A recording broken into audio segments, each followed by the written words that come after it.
Aurélien, pour Laurillard, Oui, bonjour. Aurélien Ollinger.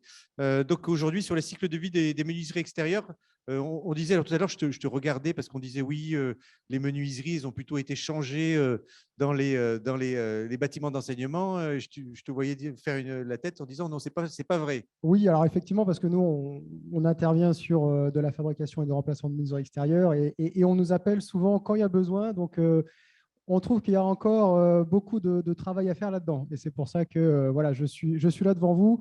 Je voulais ouvrir un tout petit peu notre expertise donc de fabricant installateur de menuiseries extérieures pour vous parler plus largement du cycle de vie des menuiseries extérieures sur les différents matériaux, le PVC, le bois ou l'aluminium, étant donné qu'on est fabricant français sur les multiples matériaux. Je pense que pour les collectivités, ça a du sens de comprendre comment on construit les menuiseries, comment on peut les déposer pour un choix, on va dire, éclairé.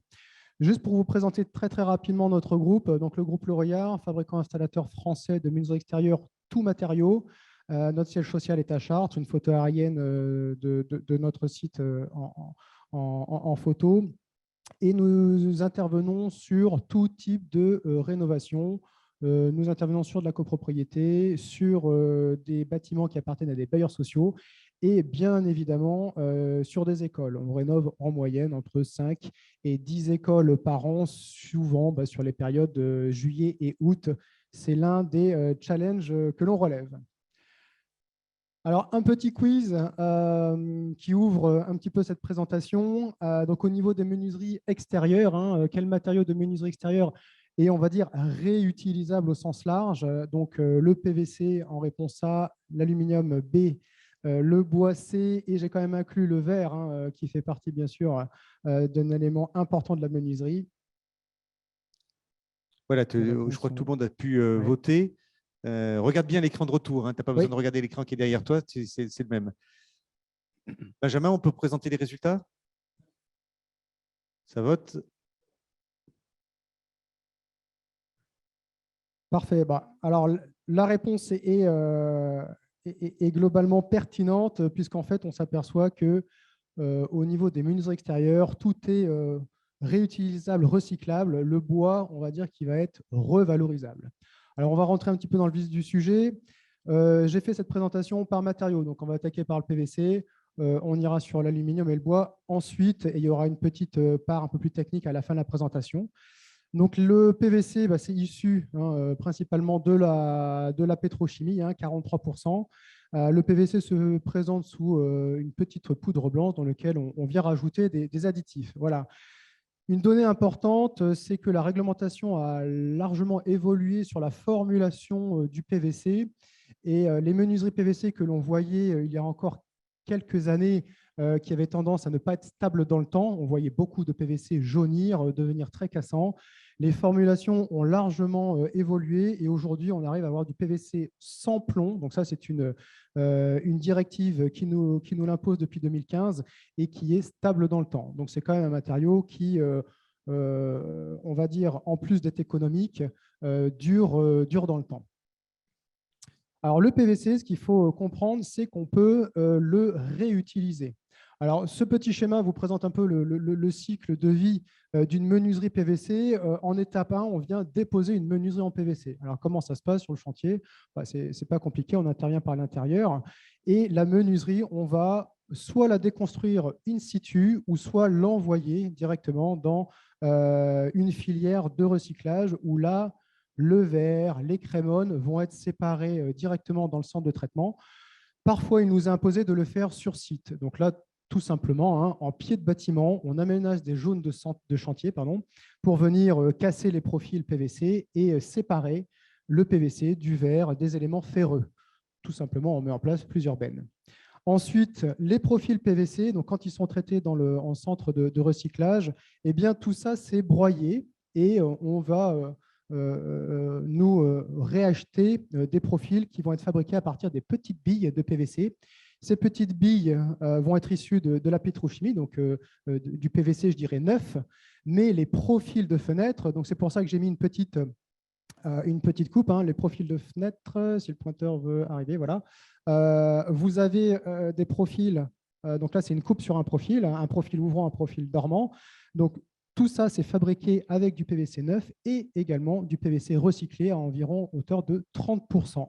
Donc, chez nous, le PVC recyclé, on le voit hein, sur la petite partie ouvrante là.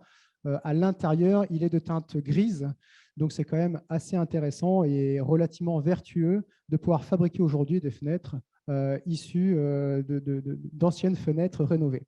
Et après, ces barres, on vient les assembler dans nos usines pour fabriquer des nouvelles fenêtres, tout simplement. Au niveau de l'aluminium, le cycle reste relativement le même. Quand on vient déposer une menuiserie en aluminium, les profils ils sont toujours envoyés dans des centres de recyclage où les éléments aluminium vont être séparés des éléments verriers et métalliques. Donc, après, l'aluminium va être tout simplement recompacté en balles et ça va être refondu. Et au niveau de nos gamistes, le filage de l'aluminium va incorporer en partie de l'aluminium recyclé, ce qui est pour nous source d'aluminium bas carbone. Au niveau du bois, alors le bois a cette capacité de fixer le CO2 tout au long de sa vie. Au niveau du bois, il y a 3 types de déchets. Les déchets de classe A qui sont tout simplement du bois brut qui ne va pas être revêtu, ni traité, ni lasuré. Les bois de classe B ou AB donc, font partie notamment les menuiseries. Alors, je ne parle pas des bois pollués à l'amiante ou pollués au plomb, hein, c'est des bois traités lasurés ou peints sans autres polluants. Donc, les menuiseries font partie de cette classe de déchets et les déchets donc, de classe C, où là, c'est des bois qui vont être pollués au plomb. Hein. On dépose beaucoup de menuiseries relativement anciennes avec des couches de peinture qui contiennent du plomb. Donc là, on oriente les déchets vers des filières vraiment spécialisées et même de l'amiante. C'est ce qui est rappelé en dernier point. Les déchets de classe C sont vraiment traités à part. Et il y a même des procédures sur le chantier assez spécifiques, de l'emballage, des protections avec des combinaisons, de l'assistance respiratoire quand on vient déposer des menuiseries contre l'amiante. Donc ça, je dirais que c'est un autre sujet que je pourrais aborder, mais qui ne fait pas l'objet de cette présentation-là. Donc, au niveau des menuiseries que l'on dépose, qui se classent dans les déchets de type B, il y a 3 filières de revalorisation. Hein. La revalorisation, donc la valorisation matière et organique, où tout simplement le bois va être réutilisé, va avoir une seconde vie. On va en faire par exemple des palettes. Nous, au niveau de nos productions, on met les nouvelles menuiseries sur des palettes qui sont en partie issues, on va dire que c'est des palettes recyclées. Des panneaux de particules, panneaux de bois agglomérés ou d'OSB. On peut en faire de la pâte à papier, du paillage, etc. Une autre filière de revalorisation des déchets bois, c'est la valorisation bien sûr énergétique, où là, les déchets bois vont être envoyés dans des incinérateurs tout simplement, et on va soit récupérer cette énergie en chauffage ou en électricité. Au niveau de notre site de production, je fais simplement une aparté sur ce mode de revalorisation. Nous sommes fabricants de menuiserie bois. Et toutes les chutes générées par la fabrication de nos nouvelles menuiseries bois sont revalorisées au niveau de notre site de production situé à Chartres dans une chaudière qui chauffe environ 60% quand même de notre partie industrie plus office. Donc, on essaie d'avoir aussi à l'échelle de notre groupe une boucle un peu vertueuse. Et enfin, il y a toujours une part importante, un 21% qui vont en enfouissement direct.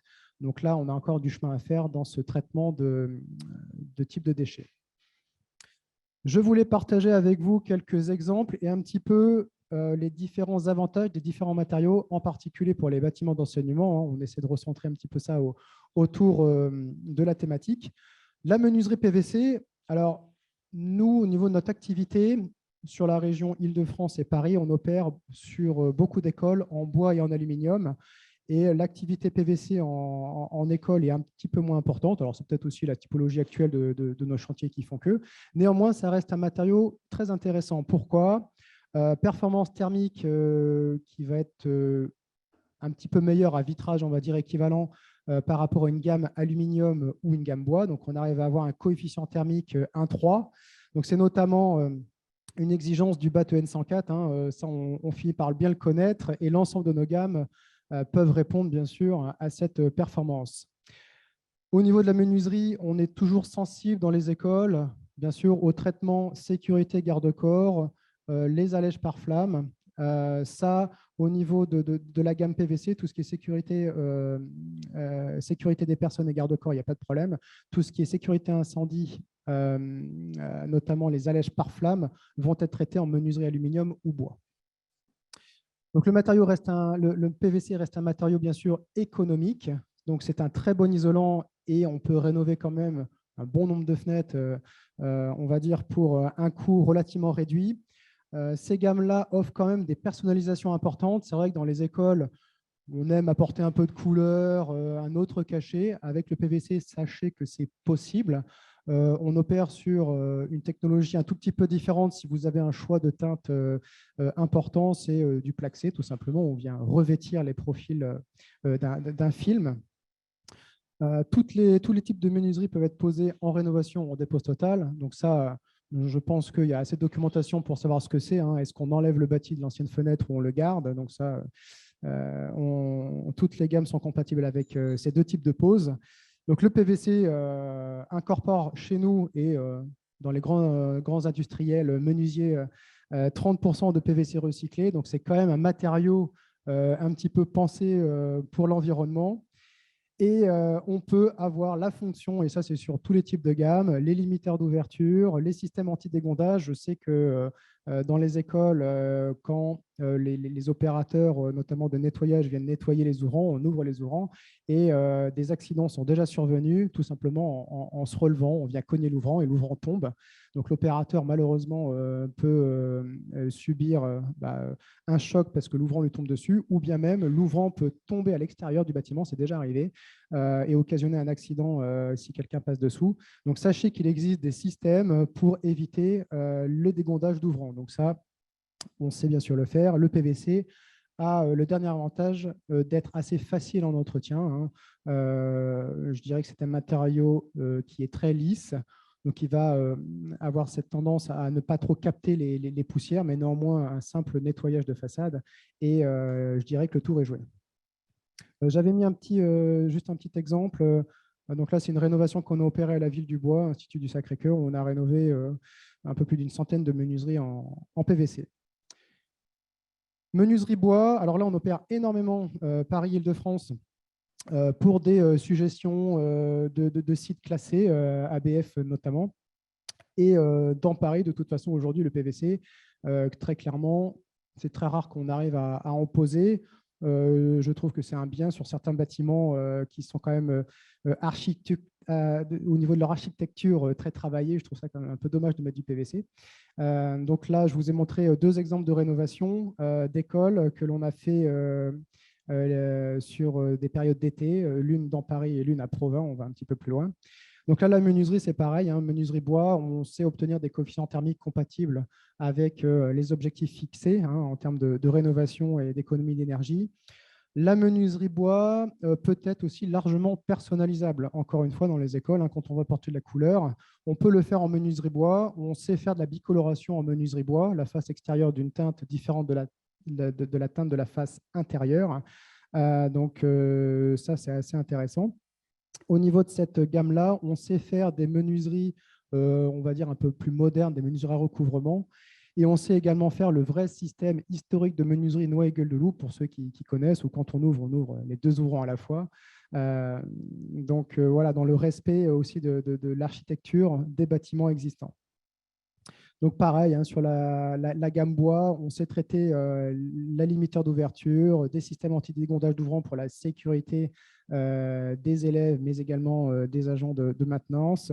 Des systèmes de poignées à clé sur toutes les gammes aussi sont disponibles. Donc ça, c'est des outils à votre disposition pour ces rénovations-là. Menuiserie aluminium, donc là, c'est une école qu'on a réalisée à Maison-Alfort. Donc là, pareil, thermiquement parlant, on sait aller chercher des coefficients thermiques assez bas, conformes aux réglementations thermiques, en double ou en triple vitrage. Alors attention, c'est vrai que ces coefficients thermiques bas nous imposent parfois le triple vitrage, ce qui amène parfois des coûts au niveau de la rénovation des ouvrages assez importants, mais c'est vrai que là, on a une performance thermique qui est vraiment intéressante. Donc là, pareil, traitement acoustique, sécurité garde-corps, donc l'aluminium personnalisable à souhait. Et comme je l'ai montré sur les slides précédentes, recyclable à 100%. En termes de maintenance, c'est pareil, un matériau qui est facilement entretenable, nettoyable, un petit peu comme le PVC. Donc, c'est vrai qu'en coût de maintenance et d'utilisation du bâtiment, ça peut être intéressant. Une menuiserie bois, sur la face extérieure, va devoir être un petit peu plus entretenue, passer 20 ans, 25 ans, même si aujourd'hui, on a un système de laquage qui est quand même très, très performant. Et donc, pareil, sur cette gamme-là, des systèmes d'anti-dégondage, etc. Et alors, en menuiserie aluminium, la personnalisation, si je puis dire, est quasiment infinie. Voilà. C'était tout pour ma présentation. J'ai mis un petit peu de contenu supplémentaire après. À l'échelle de notre groupe, on a d'autres actions que l'on met pour essayer aussi de participer à l'effort collectif pour réduire les émissions de gaz à effet de serre. Aujourd'hui, ce qu'il est important, c'est que nous sommes acteurs de la rénovation énergétique. On voit dans différents milieux, parce qu'on fait du logement, on fait de la copropriété, on fait des collectivités, donc des écoles, des mairies, etc. Et on voit qu'il y a un fort élan qui est donné et il y a un vrai enjeu derrière. Et nous, on est ravis de pouvoir accompagner les collectivités là-dedans. Maintenant, un petit message. Nous sommes industriels et nous pouvons venir en appui technique en tant que prescripteur sur les opérations. On s'aperçoit que des fois, il y a peut-être des choix techniques qui pourraient être un peu plus travaillés et je dirais qu'il ne faut pas hésiter à solliciter parfois des entreprises en amont des projets. Alors, je sais qu'il y en a qui n'aiment pas beaucoup parce qu'après, forcément, il y a la règle de l'appel d'offres. On la connaît tous.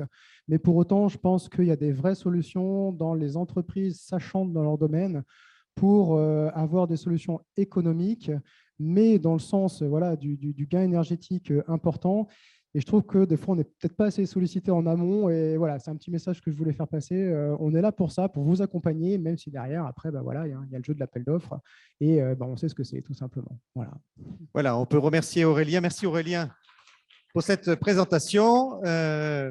Voilà, on arrive aussi au bout de cette demi-journée. Si tu gardes le micro encore une seconde pour répondre à une ou deux questions, là, tu peux lâcher la zapette.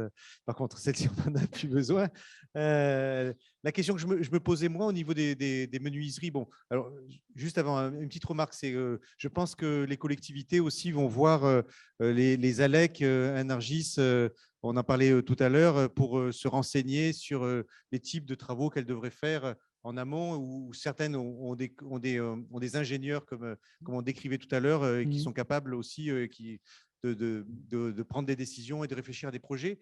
Vous, au niveau des menuiseries, finalement, ça change tous les combien quand on regarde les différents types de menuiseries? Alors, je dirais que… Là, on parle de l'enseignement, dans les bâtiments d'enseignement, parce qu'on voit beaucoup, il y en a certains qui ont des enfants, j'imagine dans le public aussi, on voit beaucoup d'écoles, effectivement, sur lesquelles il y a des menuiseries, il n'y a pas besoin d'ouvrir les fenêtres en hiver pour des causes Covid. Ouais. Alors, une menuiserie au niveau de leur durée de vie et combien de temps elles vont durer dans le temps, bon, ça dépend, je dirais surtout de l'utilisation qu'on en fait. Aujourd'hui… Là, je parle de l'enseignement. Oui.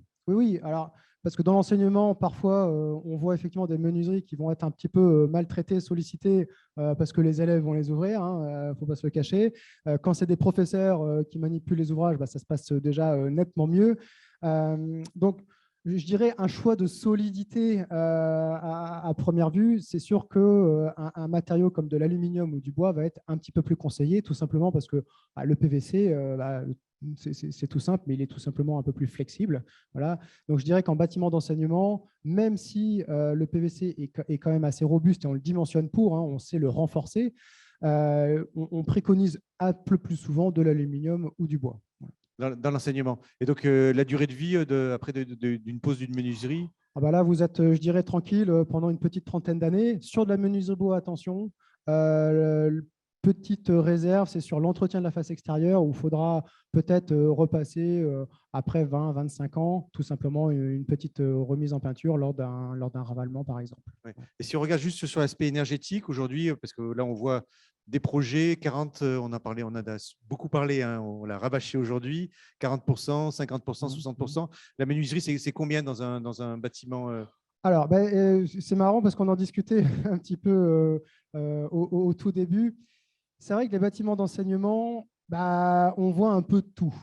On voit un peu de tout parce qu'il y a eu différentes époques de construction. Quand on prend des écoles dans Paris qui datent de 1800, voire de 1700, enfin vraiment des vieilles écoles, bon, il y en a qui sont constituées de menuiseries relativement petites, il y en a qui sont constituées de menuiseries relativement grandes.